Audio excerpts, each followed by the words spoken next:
Bonjour tout le monde, bienvenue à la Technique Moneyball. Aujourd'hui, super content de recevoir un expert et un ami dans le désordre, parce que je pense que c'est un ami. Non, je ne vais pas dire que c'est un ami avant d'être un expert, là, je pense que c'est les deux.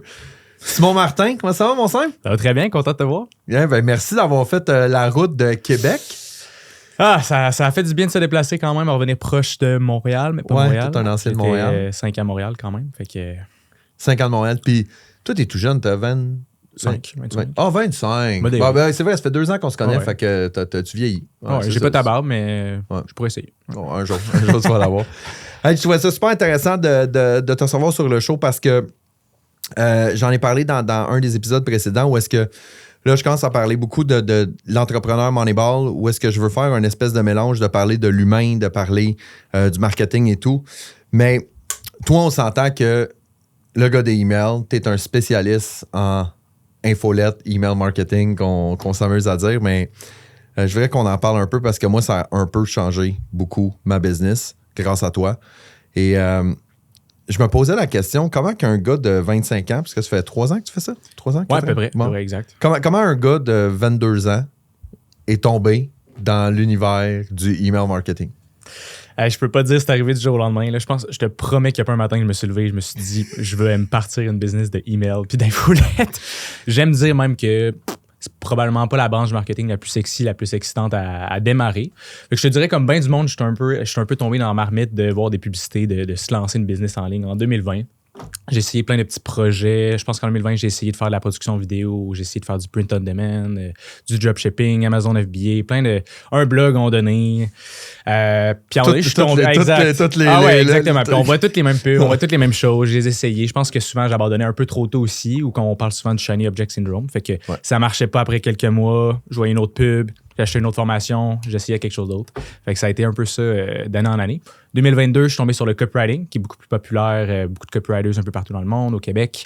Puis de fil en aiguille, je te dirais que je suis tombé sur la rédaction d'infolettes, la rédaction de emails. Fait que ça a été le passage un peu, le pont que j'ai pris, le copywriting, finalement les emails. J'ai commencé ma première année sur le marché américain, plus parce que je m'étais mis dans la tête qu'il n'y avait pas beaucoup d'entreprises, il n'y avait pas beaucoup d'opportunités au Québec, c'est un petit marché.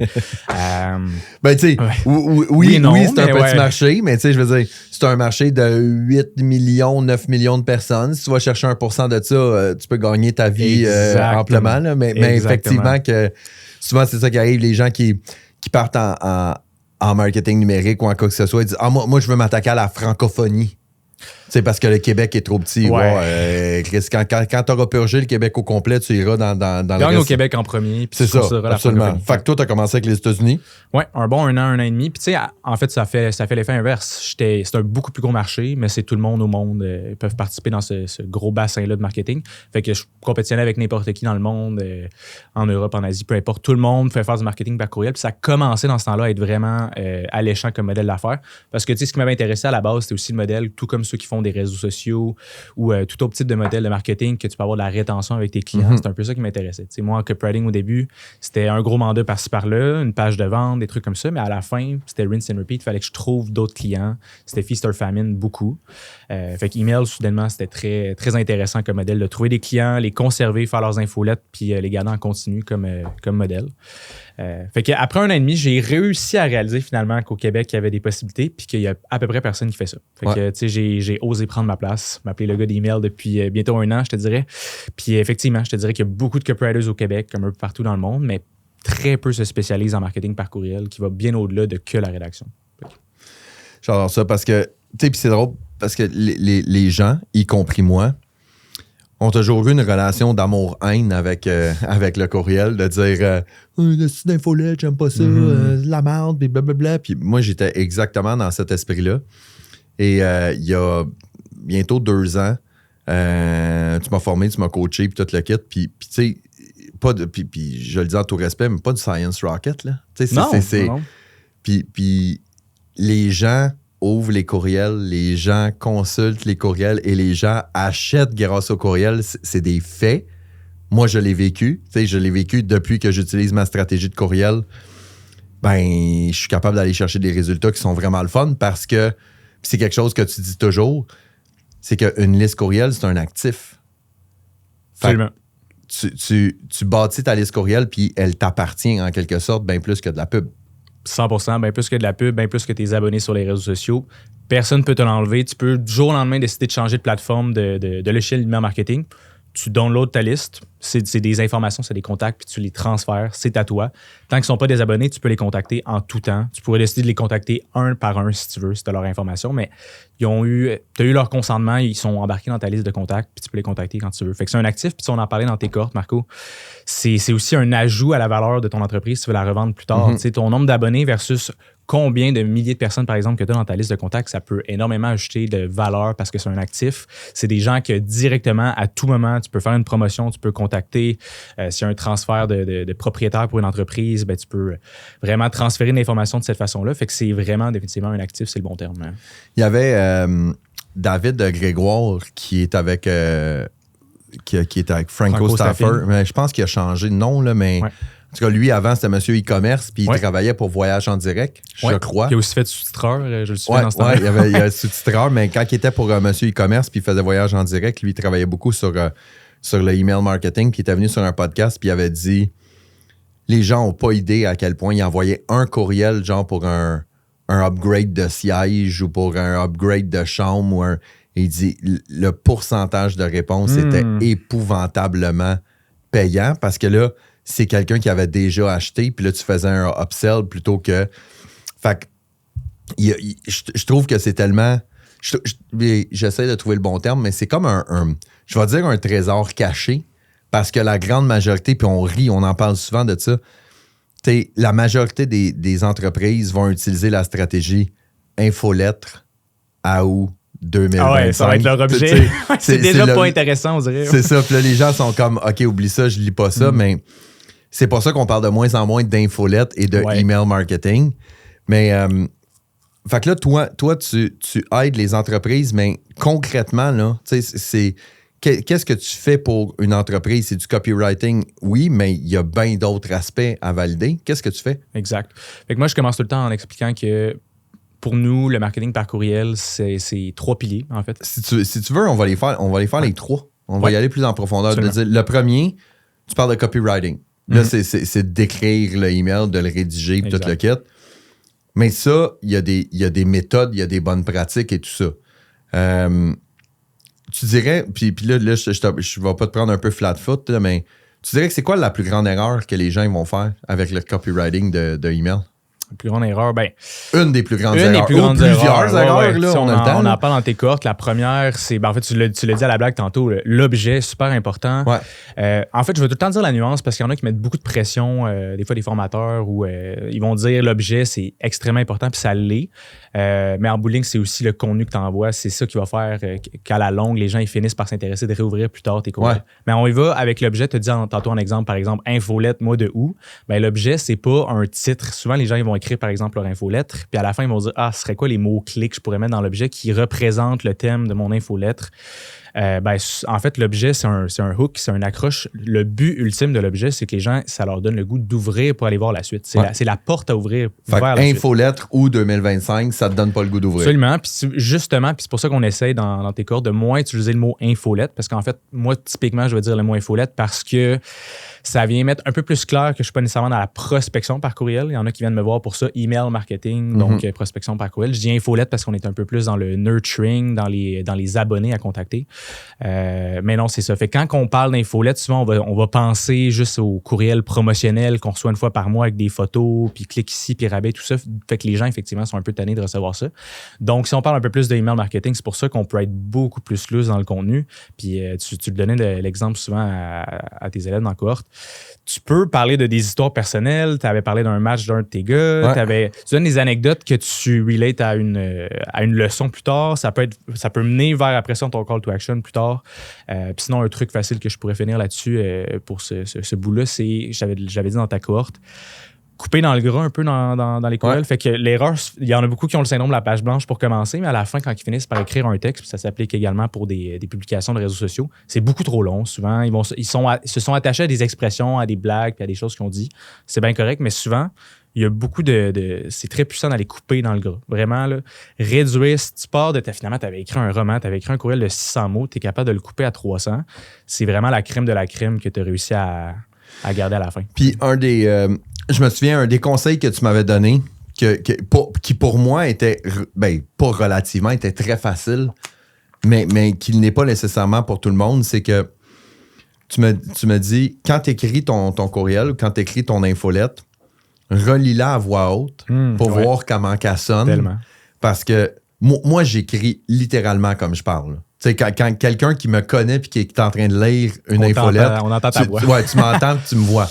Mais c'est pas tout le monde qui est comme ça. Tu sais, quand tu disais cela, tu sais. Cela et nous. Cela et nous, tu sais, nous croyons que. Non, on croit que. Puis, tu sais, fait ça, c'est vraiment quelque chose que je trouve super important. C'est quand tu as réussi à faire une bonne infolettre, c'est que chaque personne qui va le recevoir a le sentiment que tu l'as écrit pour cette personne-là. Exact. Donc, moi, quand j'écris une infolettre, j'écris une infolettre pour une personne et le système d'infolette me permet d'envoyer ce message personnalisé à 800, 1000, 1200 personnes. Puis ça, c'est un autre élément que je veux dire. Moi, j'ai ma liste de courriel, j'ai 800 abonnés. Là. Mm-hmm. Juste pour mettre tout le monde en perspective, j'en ai pas 50 000, j'en ai pas 42 000, j'ai 800 abonnés. Puis j'ai un taux d'ouverture depuis que je travaille avec toi, 40% exact. À peu près. Ouais. Fait que ça veut dire qu'à chaque fois que j'envoie une infolette, j'ai 320 personnes qui ouvrent l'infolette et qui la lisent. Ce qui est meilleur que si j'ai 5 000 ou 6 000 personnes sur les médias sociaux avec un algorithme de 2 à 3%. Fait que l'objet, de s'assurer que le but, c'est que tu ouvres l'email. Exact. Quand tu rédiges de cut the crap. Exact. D'y aller. Puis l'autre chose aussi que tu m'avais dit, c'est pas une pointe de pizza, là. Moi, quand j'écris, il y a un sujet, un objectif et tout ça. J'écris pas... tu sais, puis c'est drôle parce que ce que vous devez comprendre, c'est que Simon est formateur dans ma cohorte Ligue majeure pour le volet infolette. Et pendant qu'il donnait sa formation sur l'infolette, j'ai reçu une infolette d'un gym que je ne nommerai pas. Ouais, c'est vrai. Et là, on a regardé, premièrement, l'infolette, il y avait plein de visuels. L'infolette s'appelait « Ou 2025 ». Et là, tu avais « Voici notre recette, voici un concours, voici des exercices à faire, voici une promotion, voici... » Et là, j'étais comme... T'es déjà découragé. Je suis déjà découragé, j'ai pas le goût de cliquer sur rien. Mais individuellement, chacun des sujets est intéressant. Mais dans un foutoir... J'ai même pas passé 30 secondes, je me suis désabonné officiellement. Ça va être la seule infolette qu'ils ont envoyée du mois. Tandis que si on avait envoyé un peu plus des plus courtes, un sujet chaque, tu aurais eu beaucoup plus de chances de te dire dans le moment, je me demandais quoi manger ce soir, recette, ça fait du sens. Clique dessus. Puis l'élément qui est le fun aussi, c'est ce que tu dis, c'est que l'objet, tu sais, dans le fond, d'avoir un bon objet va faire que la personne va ouvrir la première fois. Mais avoir du bon contenu va faire que la personne va ouvrir une deuxième puis une troisième fois. Fait que même si ton titre est bon puis que ton contenu, c'est de la merde, la personne, elle l'ouvrira pas. Puis même à l'inverse, si les gens ils te connaissent puis que ton objet... Tu sais, moi, mon objet, honnêtement, j'y réfléchis pas tant que ça puis je suis pas en train de le pousser. Donc, je pense que tu as quand même déjà des bons réflexes de... c'est ça. Sweet and short, curieux quand même. Puis j'ai une audience captive qui, lorsqu'ils voient que j'envoie une infolette, ben ils disent la majorité du temps, j'aurais pas tendance à dire tout le temps, la majorité du temps, c'est intéressant. Fait que je vais l'ouvrir ou je vais pas l'ouvrir et tout. Fait que ça c'est un premier conseil dans le copywriting. Est-ce qu'il y en a d'autres qui te viennent en tête? Oui, ben très rapidement, un peu comme tu viens de dire, c'est s'assurer exactement un thème idéalement, puis un call to action s'il y en a un. Ça peut être répété 2-3 fois le même call to action pour avoir un petit peu d'emphase là-dessus, mais exactement, si tu as 3 ou 4 choses que tu veux que les gens fassent dans le courriel, là, ça a trop de choix. Prends rendez-vous ici, achète ma bouteille d'eau ici. Ouais, réponse si tu veux en savoir plus sur telle autre affaire. Ouais, c'est ça, c'est un call to action. Exact. Faut vraiment... Puis ça s'applique aussi sur les médias sociaux, là, puis encore une fois, je le dis en tout respect, il faut vraiment prendre les gens pour des idiots, là, puis de dire, si c'est trop compliqué, puis trop compliqué étant, il y a 2 appels à l'action, ils sont comme, mais là, qu'est-ce que je fais? Je clique ou je réponds? Tu je sais plus. Explicitement, mot pour mot, quoi faire. Clique ici pour obtenir telle chose. Ouais. Fait que keep it stupid simple. Ouais. Fait que ça, c'est pour le copywriting. Ensuite de ça, Bon, la machine de la délivrabilité. Juste le mot, il est dur à dire. J'ai 100% de la difficulté à chaque fois. Ouais. Fait que ça, c'est de dire quelles sont les meilleures pratiques, parce que c'est bien beau de décrire des belles infolettres et tout. S'ils se ramassent dans les spams, on n'est pas plus avancé. Ah ouais. Fait que les meilleures pratiques là-dedans, ça serait quoi? Ouais. Mettons qu'on y va pour pas perdre trop de monde tout de suite dans ton podcast à ce moment-là. Dans trois niveaux, écoute, il va y avoir tous les expéditeurs de masse, les envoyeurs de masse, ce que je veux dire, c'est vraiment les gens qui envoient des infolettes, là, fait que plus qu'un courriel à la fois, ont une réputation de nom de domaine. Fait que nom de domaine, on le rappelle, c'est ce qu'il y a, par exemple, pour un site web que www, c'est ce qu'il y a après ça. Ouais. Toi, ça serait marcoberube.com? Bah, j'ai marcoberube.com, mais technicmoneyball.com. Technicmoneyball.com. Fait que ce serait ton nom de domaine. Puis c'est également la même chose pour ton courriel, c'est marco@commercial, par exemple. Fait là, après ça, c'est technicmoneyball.com. Il y a une réputation de nom de domaine à ce niveau-là qu'on peut, on peut suivre avec certains outils en ligne. Si avec le temps, on a des mauvaises pratiques d'envoi, c'est vraiment pas intéressant, ou les gens cliquent sur spam souvent parce que c'est vraiment du spam ce que tu envoies, ben finalement, ton nom de domaine, aux yeux des algorithmes des plateformes comme Yahoo, Gmail, Outlook, ils vont te juger comme étant un petit peu plus louche. C'est comme le score de confiance qu'on envoie à ton nom de domaine. Comme ton dossier de crédit. Et c'est vraiment, ce serait la meilleure comparaison à faire.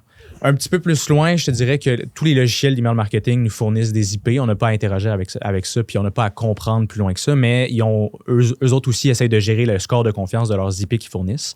Fait que dans des cas un peu plus avancés, des fois pour des clients, il faut qu'on écrive au logiciel, qu'on leur dise « Hey, je pense que l'IP n'est pas bon, faut qu'on le change. » Fait que ça en serait un. Je te dirais que le contenu également, que un peu moins souvent la cause, parce qu'il faut vraiment faire constamment, longtemps, fréquemment du contenu qui a des spam triggering words, par exemple, que je veux dire en anglais. Fait que ça serait quand tu utilises beaucoup de mots comme argent, rabais, tu as le droit de les mettre. En fait, c'est vraiment une question de proportion. Si comme 50%. Plein de signes de piastres. Plein de signes de piastres, crypto, puis c'est des mots que majuscules. En soi, tu peux. Mais il ne faut pas t'abuser. Il faut vraiment que tu y ailles proportionnellement. Fait que les majuscules, c'en a un autre. Les all caps, puis c'est encore pire. Les points d'exclamation, beaucoup de ponctuation, ça aussi, c'est quelque chose d'un peu plus alarmant, très scruté par les algorithmes, encore une fois. Puis souvent, je fais la nuance. J'apporte aussi que l'objet, je pense, qu'il est encore plus scruté de ce qu'on a observé pour nos clients. Fait que si tu as beaucoup de majuscules dans l'objet, ça se peut que, peu importe si c'était clean dans le courriel ou pas, ça se peut que ça tombe dans les spams. Fait que si, admettons, mon titre, c'est crypto, cash, point d'exclamation, écran majuscule, je m'aide pas. Tu t'aides pas, puis écoute, si tu as des super bons taux d'ouverture, peut-être que ce courriel-là, tu vas être correct quand même parce que tu as une bonne réputation de nom de domaine pour l'instant. Mais... OK, c'est drôle parce que j'aime comment tu le places, c'est que c'est un amalgame de bien des affaires, puis tu pourrais avoir une adresse IP qui est so-so, mais ton taux d'ouverture est bon. Tu pourrais avoir un bon taux d'ouverture, mais ton adresse IP est pas bonne, donc tu pourrais être pénalisé. Fait qu'il n'y a pas une méthode à faire, il y a juste des métriques à faire, mais je pense que ce qui est intéressant de comprendre là-dedans, c'est que dans la délivrabilité, ça fait 2 fois que je l'ai en 2 shots, man, je suis vraiment fier de moi. Plus ton message va être, plus ta liste courriel va être legit. Ce que je veux dire par là, c'est que c'est des gens qui se sont abonnés par eux-mêmes et tout ça. Tu n'as pas acheté la liste, par exemple. Tu n'as pas acheté la liste. Ben, plus tu t'aides et plus tu vas faire du contenu de qualité que les gens vont cliquer, vont consommer et tout ça, plus tu vas travailler sur ton dossier de crédit. Exact.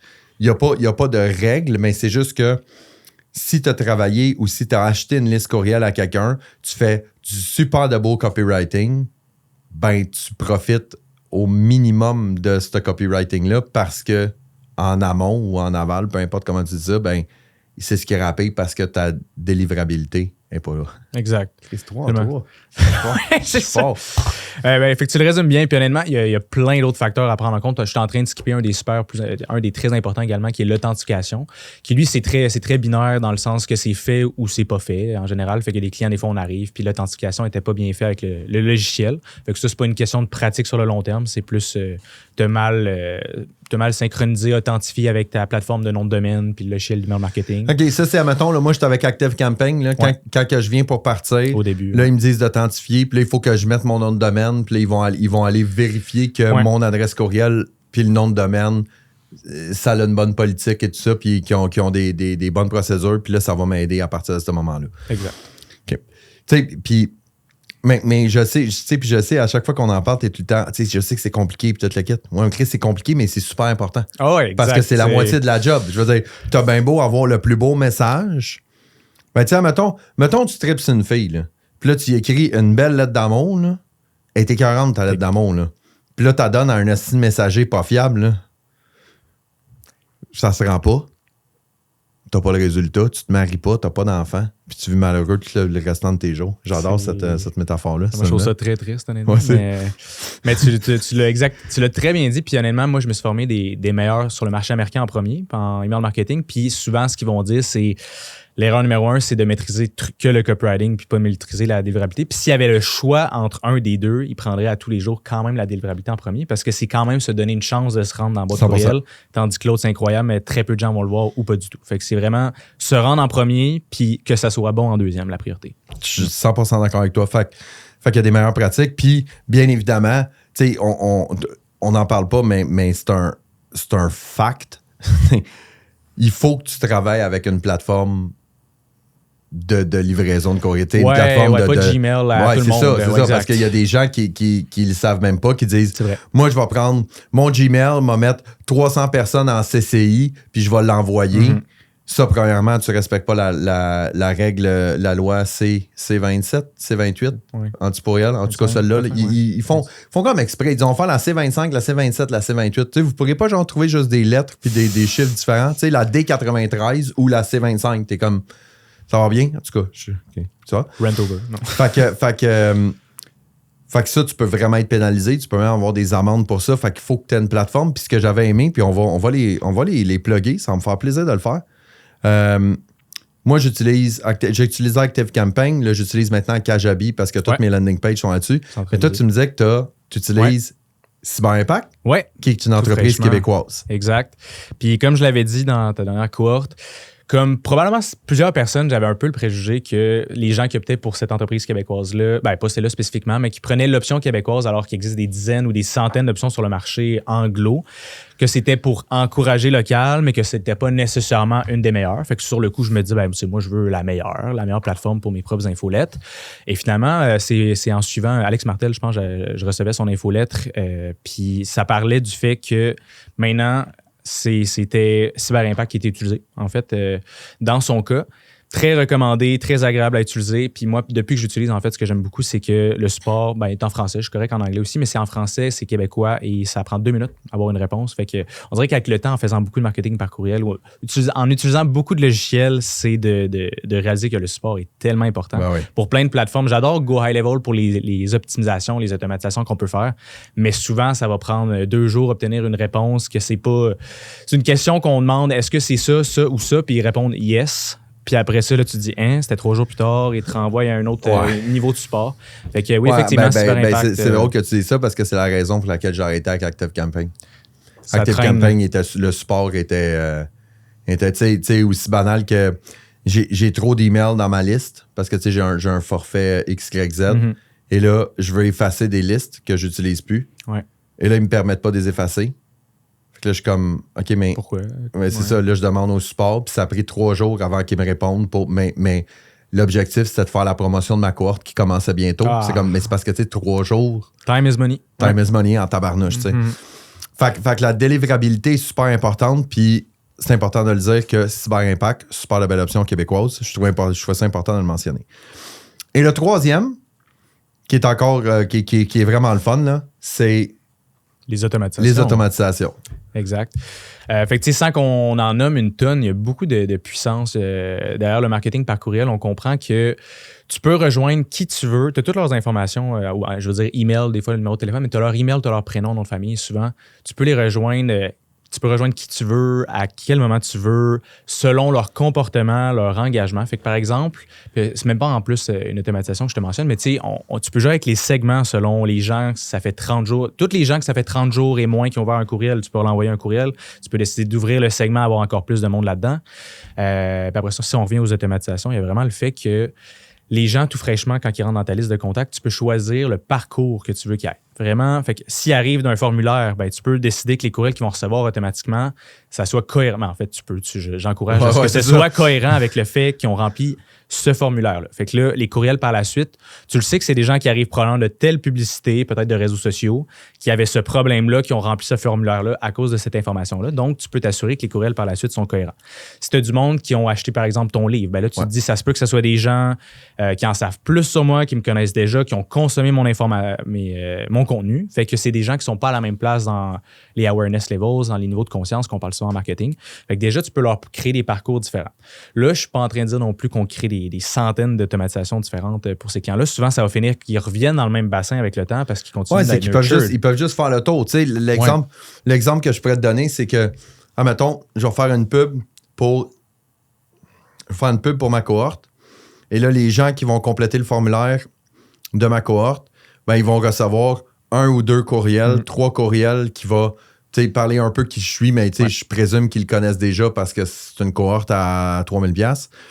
Et là, après 2-3, là, ils vont se faire inviter à un appel découverte. Ouais. Mais ceux qui achètent mon livre vont recevoir un 3-4 courriels sur une plus longue période parce qu'eux ne me connaissent pas nécessairement, qu'ils aient le temps de me lire, qu'ils aient le temps de développer. Et lorsqu'ils vont arriver au 4e, 5e courriel, ben là, je peux les faire rentrer dans mon autre séquence où est-ce que là, je peux leur parler de ma cohorte. Ouais. Fait qu'il y a une réflexion qui est faite derrière tout ça. Puis, la seule chose que moi, j'ai pas embarqué encore, parce que, ben honnêtement, je sais pas comment ça marche, puis je connais pas l'application qui va avec, c'est que tu peux avoir du lead scoring. Ouais. Ça, est-ce que toi, tu travailles avec ça? Oui, bien, ça dépend des plateformes, je te dirais. Okay. Ben, justement, là, beaucoup de nos clients actuellement, on go high level, fait qu'on s'amuse beaucoup avec ça, entre guillemets. Ouais. On s'amuse. Oh, mais on fait des scores différemment. Ouais, c'est le fun. On s'amuse. Fait que, oui, effectivement, surtout les équipes qui ont des setters, par exemple. Fait que ça, on va mettre des lead scores quand ils ont. Puis pour ceux qui ne comprennent pas nécessairement les lead scores, ce que ça veut dire, c'est qu'on va attribuer des points selon le comportement des leads. Ouais. Donc, les gens, par exemple, qui ont atteint un niveau d'engagement qui ouvre X nombre de courriels à l'intérieur d'un certain temps, on peut assumer qu'ils ont un certain type d'engagement quand même, on leur donne des points. Tu peux leur donner des points, mettons, ils ont ouvert le courriel rapidement, ils ont ouvert le courriel et ils ont cliqué sur le lien. On peut donner encore plus de points, c'est encore plus d'engagement. Et là, c'est dire que tant qu'ils n'ont pas atteint 100 points de lead scoring, on les envoie pas dans la prochaine séquence parce qu'ils sont pas prêts encore. Exact. Fait la personne elle arrive parce que c'est effectivement le cas. T'envoies un courriel à 2 personnes. Dans ce courriel-là, ben, il y a, exemple, un épisode de mon podcast. Puis après ça, il y a un hyperlien qui amène à mon site web. Je vais donner ça comme exemple. Ben, tu peux avoir une personne qui ouvre le email, that's it. Puis tu peux avoir une autre personne qui ouvre mon email, qui regarde la vidéo, qui clique sur le lien et qui s'en va sur le site. Fait qu'on parle de 2 personnes qui ont ouvert le email, mais il y en a une qui est bien plus engagée. Ouais. Fait que si j'ai envoyé un email à veux-tu booker un appel exploratoire, bien plus d'intérêt avec le deuxième, tout ça, et le lead scoring permet de faire ça. Exact. Fait que, on travaille main dans la main avec les équipes marketing, puis ceux, comme je mentionnais, qui ont des setters, des fois qui sont prêts à répondre, ben, des fois, on fait une notification automatique. Quelqu'un qui a atteint tel niveau, ben, tu pourrais prendre la chance d'y écrire « Hey, comment ça se passe de ton côté? Avais-tu de l'intérêt? » Parce qu'on le sait qu'on vient de brasser quelque chose, ils sont vraiment réchauffés, ils sont vraiment intéressés. Fait qu'effectivement, le lead scoring, c'est quelque chose de super puissant que tu peux faire avec le marketing par courriel. Ça te montre, puis tu sais, ce que tu me disais en exemple comme parcours aussi, on comparait vite avec les réseaux sociaux tantôt, là, les emails réseaux sociaux, c'est, mettons, toi, tu as les taux d'ouverture de 40%. Fait que même si tu as une beaucoup plus petite liste, tu vas quand même parfois aller ou régulièrement aller chercher plus de gens qui vont avoir vu ton contenu dans le email que 2 à 5% ou 2-3% sur Facebook, par exemple. Ben, puis je mets une parenthèse là-dessus. Puis c'est encore plus important. Si j'ai 5000 personnes sur les médias sociaux, puis que j'ai 5% qui voient mon contenu, ben 5%, c'est 250 personnes, mais c'est 250 personnes de ma communauté de médias sociaux. Donc, ça peut être mon oncle, ma tante, ma mère, ça peut être des gens qui me suivent à cause du deck hockey. Tu sais, il y a un éventail très, très large. Mais les 800 personnes, là, moi, c'est 800 personnes qui ont laissé leur courriel parce qu'ils veulent de l'information sur le marketing et l'intelligence artificielle. Mm-hmm. Fait que d'un côté, j'ai 250 plus ou moins qualifiés, puis de l'autre bord, j'ai 320 qualifiés. Vraiment. Fait qu'on on a une meilleure quantité, puis on a une meilleure qualité. 100%. C'est beaucoup plus intime, vraiment, comme relation. Puis on le voit beaucoup sur LinkedIn. Les gens, ils vont avoir des gros comptes, mais régulièrement, ils vont dire je continue cette histoire dans mon infolette ou rejoins mon infolette cette semaine, je vais parler de telle chose parce qu'on veut vraiment aller chercher cet actif-là de gens qui sont encore plus intéressés. Fait que, bref, je refaisais le parallèle avec les pourcentages, mais tantôt, tu donnais en exemple, par exemple, quelqu'un qui achèterait le livre ou qui arriverait d'une autre façon. J'envoie une séquence de tant de jours. Mais ça, avec les réseaux sociaux, tu n'as pas non plus le contrôle exact sur quand est-ce que les gens vont recevoir ton contenu. LinkedIn, souvent, moi, je vois va voir des publications de 3 semaines qui sont encore en train de blow up. Ben moi, c'est le timing que je le vois. T'sais. Tandis que toi, si tu veux exactement mettre un délai de 24 heures entre 2 courriels, ben les gens, ça va être exactement dans 24 heures qu'ils vont le recevoir. Tu as 100% le contrôle sur les délais qu'ils vont le recevoir. Puis c'est 100% 24 heures suite à l'ouverture du courriel? Ou c'est 24 heures? Tu sais, mais si on l'envoie le mercredi à 3 heures, ils vont envoyer le deuxième jeudi à 3 heures ou... J'ai le goût de sourire parce que tu peux faire les deux, Marco. Tu peux faire les deux. Tu peux décider que ça soit 24 heures après le premier envoi. Tu peux décider que, condition, si ça a été ouvert ou pas, on le renvoie ou on en envoie un autre 24 heures plus tard après l'ouverture. Fait que on peut s'amuser vraiment beaucoup. On peut geek en masse avec l'email. Mais J'adore ça. Mais c'est ça. Mais ça montre les possibilités infinies de ça. Puis le retour sur investissement, il est là. C'est ça l'affaire. Puis pour moi, c'était les chiffres que tu m'avais sortis. Je ne sais pas si tu les connais encore par cœur. C'était quelque chose qui me jetait à terre de dire. Parce que officiellement, ton retour sur investissement de ton email marketing, ben ta liste courriel, tu l'as. Puis c'est le temps que tu prends pour rédiger ton courriel. Mm-hmm. Et tu as quelques dollars par mois pour ta plateforme et tout ça. Fait que tu sais, moi, je me souviens la première fois que j'ai lancé ma cohorte, j'ai envoyé une liste, un emailing. À l'époque, j'avais peut-être 650 personnes. Puis sur les 650, j'ai 3 personnes qui se sont inscrites à ma cohorte via mon infolette. Fait que là, on vient de tomber à 9000 de revenus sur 600 quelques. Puis je te le dis, c'est là, puis c'était suite à ce qu'on s'était parlé. J'avais commencé à changer un peu ma façon parce que c'est vrai qu'avant, tu sais, puis je le dis en toute transparence, tu sais, j'apprends le marketing à tous les jours, même si je suis un expert en marketing, ça change tout le temps, tout le kit. Puis j'utilisais beaucoup mon infolettre, puis c'est là que je dis que je suis cordonnier mal chaussé, je l'utilisais beaucoup à des fins égoïstes. Moi, c'est de dire, j'ai une cohorte qui s'en vient. Hey guys, cohorte qui s'en vient. Mm-hmm. Puis là, quand on s'était parlé, c'est de dire, non. Amuse-toi un peu avec ça. Ouais. Fait que là, c'est 1 sur 5, 1 sur 6 que je parle vraiment que je vends vraiment quelque chose. Le reste du temps, c'est hey guys, puis souvent, là, puis ça, c'est quelque chose aussi que c'est une recommandation, puis je serais curieux de t'entendre là-dessus. Souvent, moi, je recycle du contenu, là. Tu sais, tu me parlais là, de l'infolette que j'avais écrit là, sur le tournoi de basketball de mon fils, puis tout le kit. Mais c'est un post que j'avais mis sur LinkedIn, puis c'est un post que j'avais mis sur Facebook. Mais ça veut pas dire que les gens qui me suivent sur mon infolette me suivent sur LinkedIn et me suivent sur Facebook. Fait que toi, le recyclage de contenu, tu es à l'aise avec ça? Absolument. Puis je te dirais que c'est souvent la méthode. En fait, c'est carrément la méthode qu'on utilise pour nos clients. Le but aussi, c'est que ce soit clé en main pour nos clients. Fait qu'on les gosse pas chaque semaine, nous dire hey, de quoi est-ce que tu as envie de parler cette semaine? Non.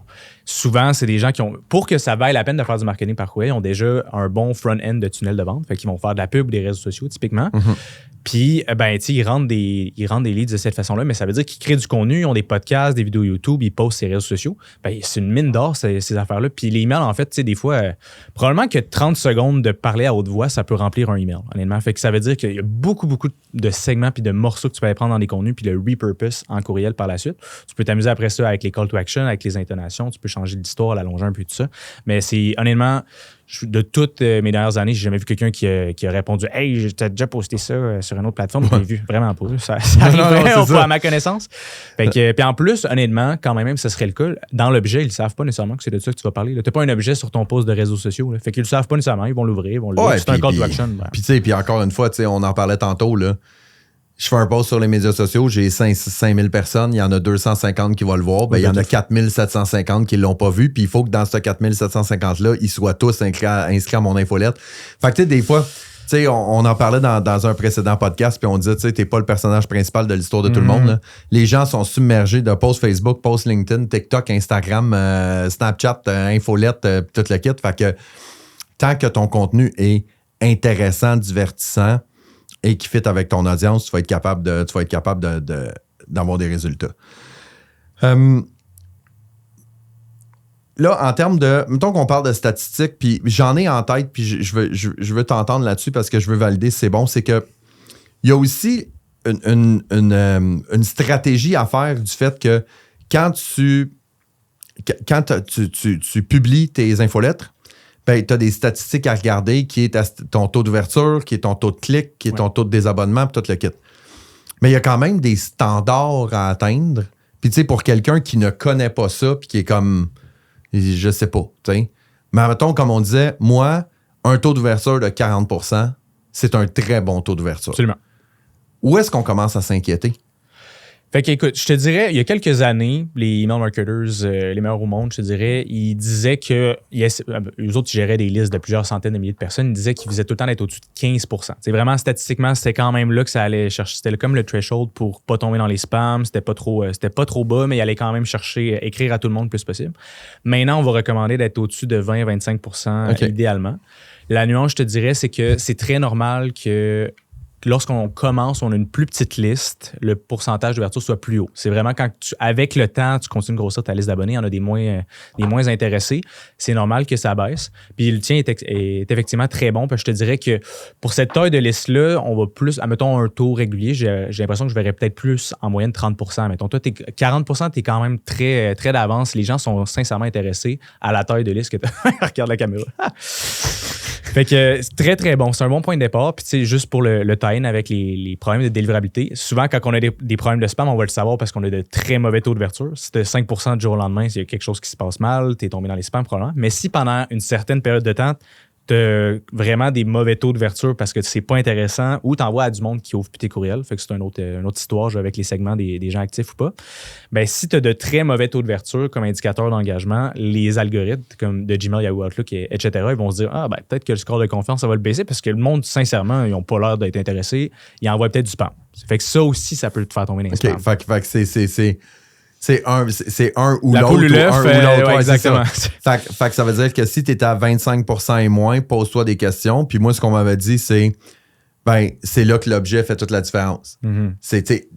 Ça se peut que tu sois dans les spams et tout, là, mais si ta délivrabilité est bonne et tout, puis que tu reçois un courriel, puis que tu n'as pas le goût de l'ouvrir, ça veut dire qu'il faut que tu te poses des questions sur est-ce que je l'envoie au bon moment, la bonne journée, à bonne heure, est-ce que mon titre fait du sens, est-ce que mon je cherche tout le temps le terme. Est-ce que pas le destinataire, mais l'envoyeur est bon? Parce que ça, on n'a pas parlé. Ouais. Mais c'est sûr que si j'envoie un courriel qui est de la technique Moneyball. C'est tellement faceless, là. C'est ça.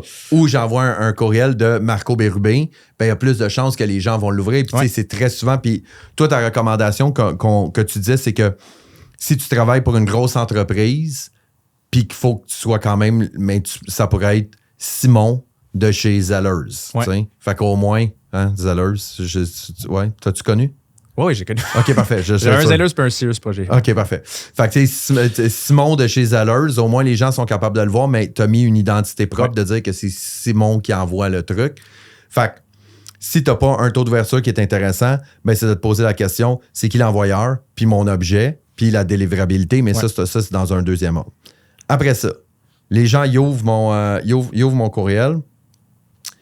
Taux de clic. Oui, taux de clic aussi à surveiller.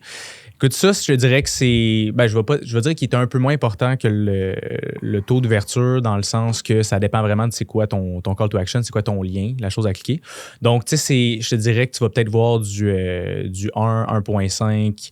Des fois, c'est très bon, 2%. Mais je trouve ça intéressant. Puis c'est ça les chiffres que j'avais en tête. Mais je trouve ça le fun parce que, tu sais, les gens qui ne le savent pas, la personne elle arrive et dit c'est de la merde ma liste courriel, à chaque fois que j'envoie ça, j'ai 4% de clics. C'est comme champion. c'est ça.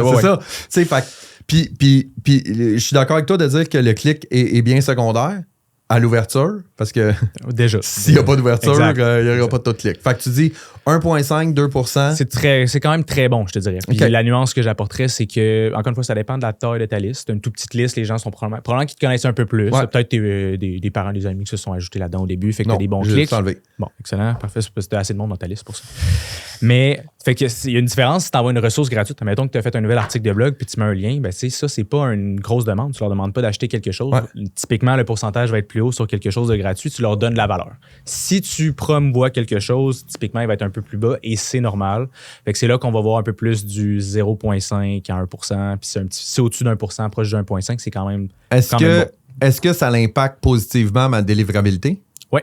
plus ton pourcentage est bon régulièrement, plus ça impacte. Et après ça, il n'y a rien pour le mesurer exactement. Fait que ça, tu vois, c'est une tonne d'informations qu'on le sait. C'est pas public, les algorithmes, de comment ils nous jugent pour notre score et tout ça. Mais oui, effectivement.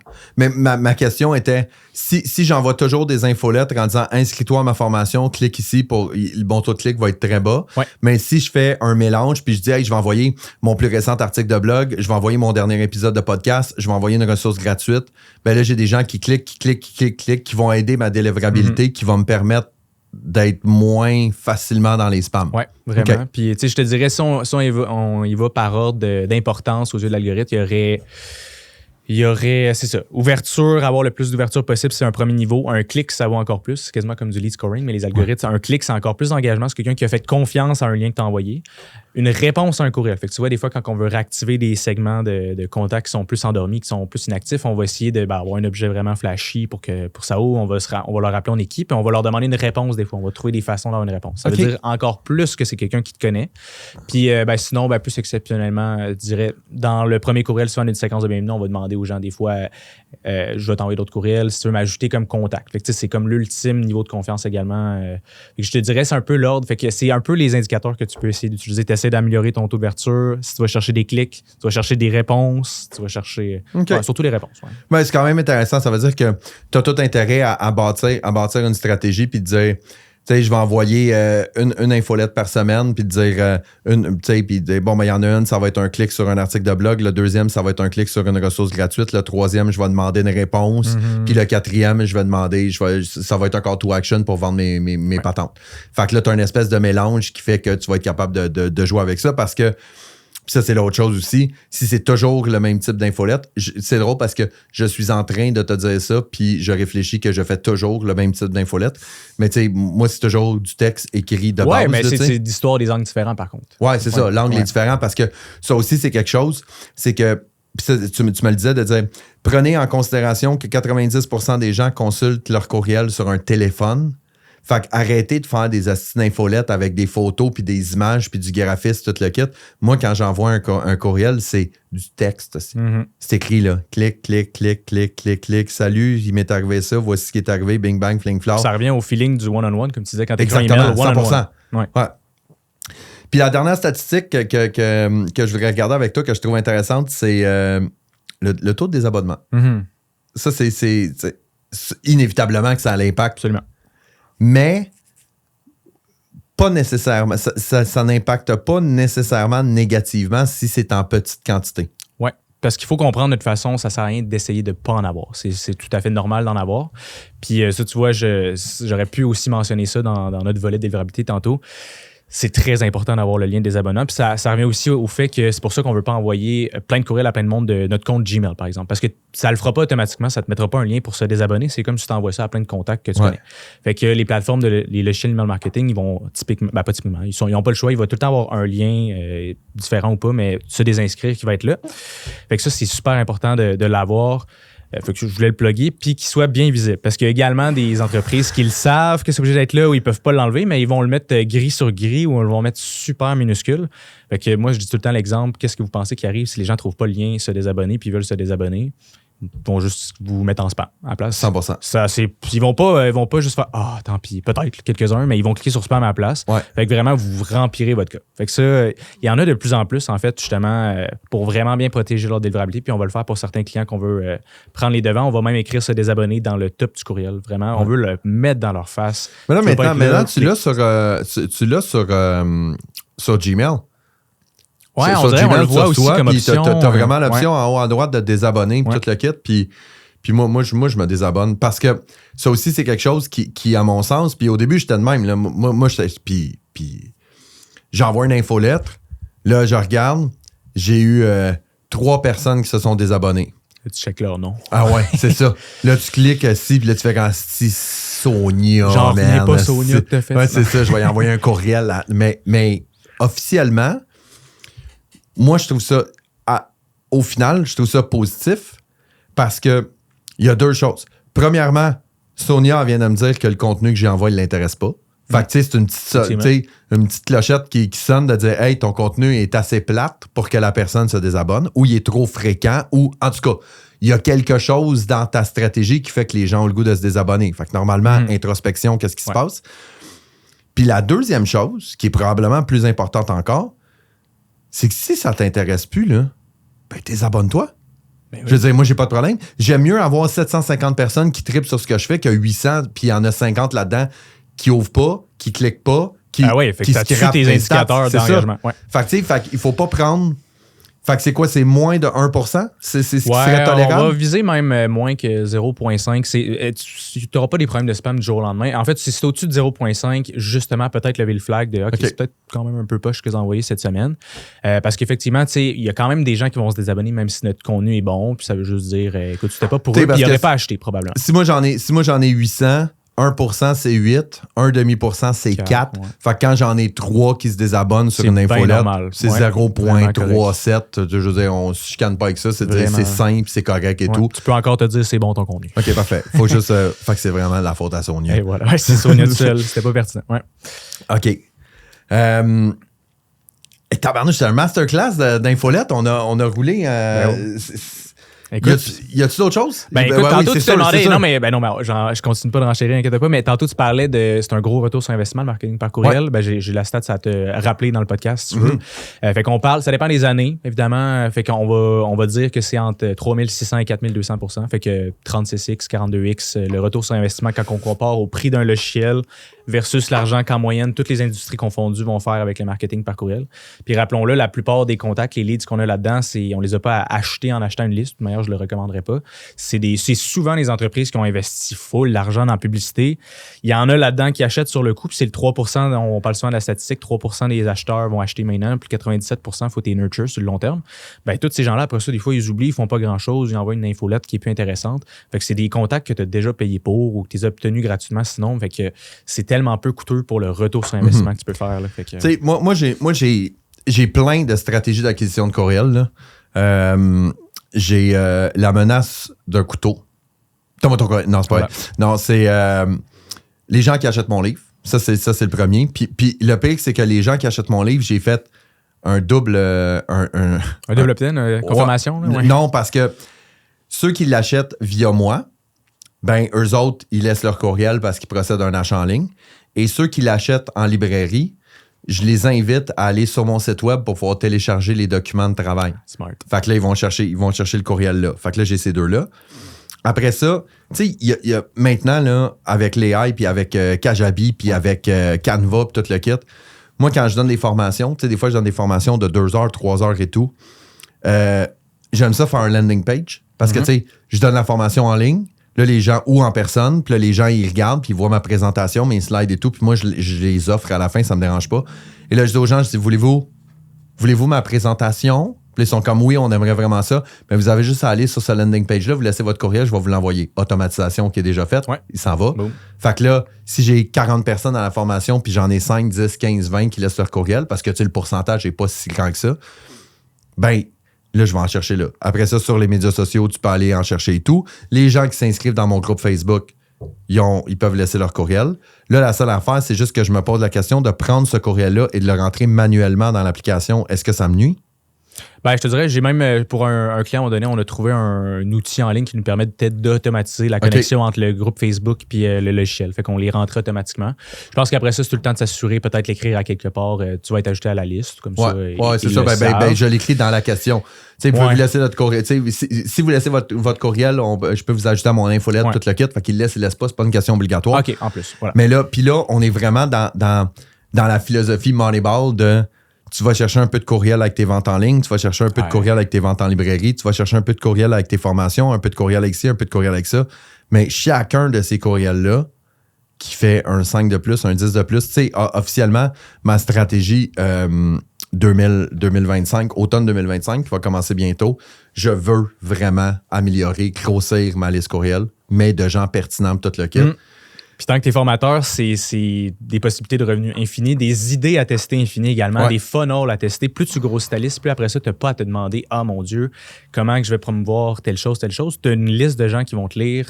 Tu essaies des funnels, tu essaies des landing pages, tu essaies des nouvelles offres. Tu peux même leur poser des questions, faire des sondages. Il y en a-tu qui seraient intéressés par ça? Mettez-vous dans la liste d'attente. Tu fais ce que tu veux avec ça. Puis tu vas avoir des pourcentages quand même relativement stables. On avait parlé dans ta cohorte récemment. Tu peux faire des posts sur les réseaux sociaux. Il y en a qui performent super bien, il y en a qui performent moins bien. Ben, toi, en moyenne, si tu veux faire des calculs, des prévisions, tu peux t'attendre à ton 40% de moyenne de taux d'ouverture. Puis ton clic qui ne changera pas trop en moyenne. Fait que tu peux vraiment faire des prévisions d'avance de c'est quoi que tu vas avoir comme revenu par par. Alors, j'ai trouvé ça fort intéressant. Puis, tu sais, je l'ai dit, puis je le répète, là. Infolettre était un outil qui était dans le deuxième tiroir du coffre à outils, là, que je sortais de temps en temps quand j'en avais besoin. Là. Et dans la dernière année et demie, c'est devenu un des premiers outils que j'utilise, c'est-à-dire dans ma stratégie de création de contenu hebdomadaire, l'infolettre est un essentiel et je dois le faire. Puis comme puis c'est ça qui est le fun, c'est que quand j'ai travaillé avec toi, ben tu as tellement simplifié la patente que au final, c'est parce que moi, j'ai toujours réfléchi à stratégie d'infolette. Il faut qu'il y ait non, Chris. Ça va être fun à entendre en audio. Ça. Ouais, on va mettre des sous-titres. C'est non, mais tu sais, c'était comme une complexité. Mais là, c'est rendu, j'ai un épisode de podcast qui vient de sortir. Ben, on va faire une infolette pour dire aux gens que le podcast est sorti. J'ai une nouvelle cohorte qui va partir. On va le mettre en podcast. J'ai fait un post sur LinkedIn qui a marché. On va le mettre en infolette. J'ai mélangé tous les mots et tout. Là. Mais vous comprenez l'essence de dire que ça n'a pas besoin d'être compliqué. Absolument. C'est un contact direct. Réfléchissez vraiment à ça. Là. C'est-à-dire, imaginez que vous envoyez un courriel à une personne, mais que vous avez la possibilité d'envoyer ce courriel-là 800 fois. Fait que c'est pas compliqué d'écrire un courriel à quelqu'un. Là. Je veux dire, écoute, ce podcast-là, c'est vraiment bon. That's it. Exact. Fait que, la stratégie qu'on a pour nos clients, ça va être... On va focusser beaucoup de temps sur les automatisations parce que tu fais une architecture, mais après ça, le contenu, effectivement, on pense, on regarde les statistiques, on regarde les moments à quel moment envoyer, on fait une rotation de contenu, mais l'important, c'est d'envoyer du contenu puis d'avoir des touchpoints. Vraiment. Et puis tu sais, commencer par la base, là.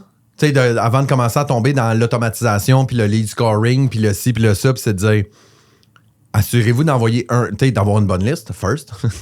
Assurez-vous d'avoir une liste. Puis ensuite, envoyez un courriel par semaine pour commencer. C'est correct? Un courriel par semaine avec des sujets variés, avec des bons objets, avec un call to action qui est clair, qui revient souvent. Des emails qui sont simples, qui sont personnalisés. Puis that's it. Puis vous allez voir les résultats très, très rapidement. Puis ce ne sera pas super compliqué, là. Exact. Fait que, effectivement, on pourrait en parler pendant longtemps. Ouais. J'ai des stats, des informations, mais effectivement, c'est la leçon à retenir, c'est que ça vaut absolument la peine. Puis, tu sais, la plupart du temps, tous nos clients qui ont un certain succès en ligne ou qui ont... C'est souvent de l'huile sur le feu. Tu sais, c'est vraiment ça. C'est la suite du funnel. C'est beaucoup de choses à faire. C'est très puissant. Fait que là, toi, est-ce que tu as suivi avec attention la stratégie de Alex Hormozy? Je ne l'ai pas décortiqué au complet, mais j'ai effectivement regardé pas mal le 2/3 de son live. Ou je pense, en tout cas, je pense que ça a peut-être continué vraiment longtemps après que j'ai arrêté. Il a fait un 8 heures, puis il a refait le lendemain. J'ai pas regardé le 2 heures. Moi, ce que j'ai aimé, puis c'est drôle parce que je pensais à toi quand j'ai regardé parce qu'il montrait ses chiffres. Puis Alex Hormozy a fait le lancement, puis il vendait son livre en pré-vente. Ouais. Et là, ce qu'il disait, c'est qu'il vendait le livre en pré-vente, il a généré 2,6 millions de revenus pour son livre en pré-vente, et l'événement, il a coûté 1 million. Fait qu'il était plus 1,6. Mais quand il présentait les chiffres et tout, moi, ce que j'ai regardé, c'est le nombre de personnes. Il y avait comme 13 782 personnes en 2 jours qui avaient acheté le livre et laissé leur courriel. Ouais. Fait que là, j'étais comme, c'est ça. J'étais comme, hey, lui vient de se monter une liste courriel de 13. Puis il en parlait même pas, là, parce que lui, c'est comme un dead asset qu'il a. Ouais. Mais je suis comme, le gars, en faisant sa stratégie, il vient de se ramasser 13 000 courriels de gens qu'il connaissent, qu'il reconnaissent et tout ça, et qui peut communiquer avec eux autres de même. C'est capoté. C'est fou raide. Fait que, tu sais, puis là, on parle d'Alex Hormozy, on s'entend, là, on va se gérer, là, on va se gérer le cul, là, c'est pas ça l'objectif, là. Mais tout ça pour dire que j'ai une liste de courriels de 800 personnes et je génère des revenus à l'année grâce à cette liste-là. Fait qu'il n'y a pas de raison que quelqu'un qui a une liste de 100, 200, 300 courriels ne pourrait pas générer des revenus ou du moins solidifier sa relation. Si les gens veulent te rejoindre, Sam, comment ils font? Simon Martin sur Facebook. Sinon, souvent, mon username, c'est le gars d'email. Tout collé. Le gars YouTube, d'email. Instagram. C'est assez simple. Merci d'être venu. Super le bon show. Absolument. C'était de Merci pour l'invitation. l'or en barre. C'était tout. Marco, Simon Martin, le gars des emails pour la technique Moneyball. Bye tout le monde. Peace out.